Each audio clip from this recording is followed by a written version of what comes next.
Recharge खत्म होने के बाद आउटगोइंग के साथ साथ इनकमिंग कॉल का भी बंद होना। सर जब प्रीपेड प्लान एक्सपायर होता है, मोबाइल रिचार्ज की वैलिडिटी खत्म होती है तो आपकी आवाज बंद कर दी जाती है। फोन मेरा, सिम कार्ड मेरा, नंबर मेरा, तो सर रिचार्ज खत्म होने के बाद आउटगोइंग कॉल बंद होना समझ आता है, लेकिन इनकमिंग कॉल बंद होना सरासर मनमानी है।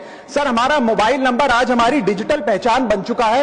एसेंशियल कम्युनिकेशन जैसे कि UPI payment, banking, OTP, train ticket OTP, PAN, Aadhaar authentication, interview का कॉल, हॉस्पिटल का कॉल, मां बाप का गांव से कॉल, तमाम चीजें इनकमिंग कॉल और इनकमिंग एसएमएस से आती है और वो इसलिए बंद कर दिया जाता है कि इंसान एक रिचार्ज कराना भूल गया।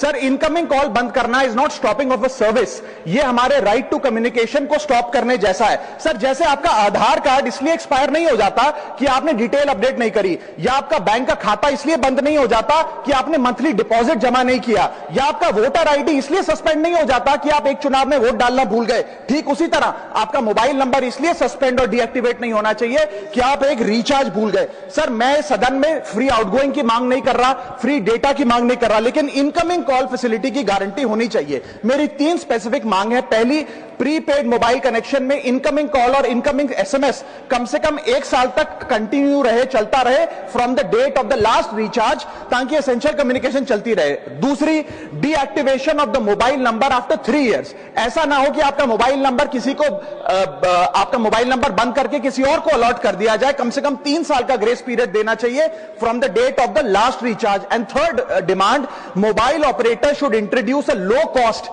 Incoming only plan. वो लोग जो सिर्फ इनकमिंग के लिए फोन रखते हैं उनके लिए, जैसे कि 10 रुपए में 180 दिन की इनकमिंग कॉल की फैसिलिटी, इस प्रकार की स्कीम्स मोबाइल ऑपरेटर को लानी चाहिए। दूसरी समस्या जो प्रीपेड कस्टमर्स फेस करते हैं वो है टेलीकॉम ऑपरेटर का 28 दिन का मंथली रिचार्ज। साल में सर महीने 12 होते हैं, लेकिन 28 दिन की रिचार्ज के माध्यम से 13 टाइम्स रिचार्ज कराना पड़ता है। कैसे सर? 28 दिन into 13 times is equal to 364 days। ये एक बड़ी क्लेवर स्ट्रैटेजी है जिसके चलते आपको फीलिंग 30 दिन की देते हैं, लेकिन आपसे डीलिंग 28 दिन की करते हैं। सर दुनिया में हर जगह बिलिंग साइकिल कैलेंडर मंथ के हिसाब से होती है, 30 या 31 दिन। आपको मंथली सैलरी, लैंडलॉर्ड का रेंट, बैंक की ईएमआई, बिजली पानी गैस का बिल, तमाम चीजें 30 या 31 दिन के महीने के हिसाब से होती हैं। लेकिन ये मोबाइल ऑपरेटर, टेलीकॉम ऑपरेटर 28 दिन के महीने के हिसाब से आपको रिचार्ज प्लान बेचते हैं, ताकि साल में एक अतिरिक्त